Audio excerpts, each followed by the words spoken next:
Marcus, the sixth of 10, served a mission in the Philippines also. Let's hear from him. I think it just lies within my mother. She's always just kind of taught us how to work hard and taught us to do the right thing and kind of allowed us to govern ourselves. She never made us do anything. So I think just through her example and through us seeing her go through a lot of the hard things that we've had to go through in our lives, it's just made it something that we've all wanted to do. So she lets you make your own decisions, but her influence in the home influenced you to make the proper decision, evidently. Yeah, I mean, I can't recall where it was like, well, you're going on a mission, so you better get ready. It was like she never said anything, and it was, I think probably everyone would tell you that we all came up with it on our own for sure. Right. So other than what you've just told me, how did your mother influence you personally? Just throughout my life, just family struggles and kind of trials that have happened. I've just seen her be strong, when a lot of times I feel like you could have thrown in the towel and no one would have blamed you, but she's just taught us how to do hard things. And I think for me in my life, even beyond my mission, just being able to deal with trials and deal with adversity that comes into my life. I think even without her necessarily teaching me through words, but just by how she acts, just by how she's dealt with things, I think that without a doubt, it helped me every day in my mission. I could just picture my mom and be like, you know what? What would mom do in this case? I can do this, She would be right here telling me that you got to do it. You got to find a way to do it. And so even with 10 children, did you feel like she had enough time to spend with you personally? Absolutely.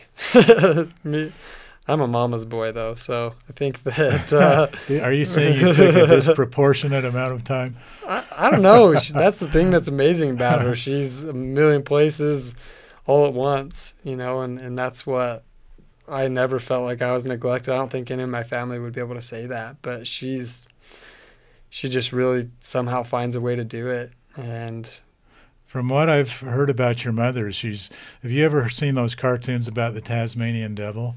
And he just twirls around and goes from here to there really fast. It sounds like your mother. She's a lot better looking than that, but that's definitely how she is. That's probably a good analogy. Just a whirl all the time. Yeah, she can just do it all. She's Wonder Mom, that's for sure. Yeah, well, and then there's Marcus, who his motto in life is go big or go home. And he lives that way. And we rallied around Marcus many times because when he was, he also won a couple of state champion titles, I think 2, after his brother. Wow. And his brother would always say that. And that was one of the things that we used to, when they're so close, you just don't, and they did a lot of the same sports and I didn't want them to be jealous and competitive. So, that was one thing that I think they've done really well, and I'm not going to take credit, but I hoped that they would do that for each other. It's just, but, when one would be having a good day, other one might be having a horrible day. So I tried to help them see, what, if we rally around and are happy for this person, then when your day is, they'll be there for you too. And they really did do that for each other, even to the point that the boys would say, okay, I'm leaving high school, and the only person that better beat me better be you, and stuff like that. But Marcus would come, he literally came home 2 weeks, his senior year. He had did football and he had been playing, just finished track, or was in the middle of track actually. And he came and goes, I'm going to run for student body president. And we're all like, whatever, because it was 2 weeks away. He was like, no, I really am. Long story short, he had the whole family. We were up late many nights doing things. Good campaign committee. Campaigns. He literally, I think, talked to every person, and he ended up being student body president his senior year. But Marcus, he's very much someone that keeps us all going. So I don't know if I can say I did much for him.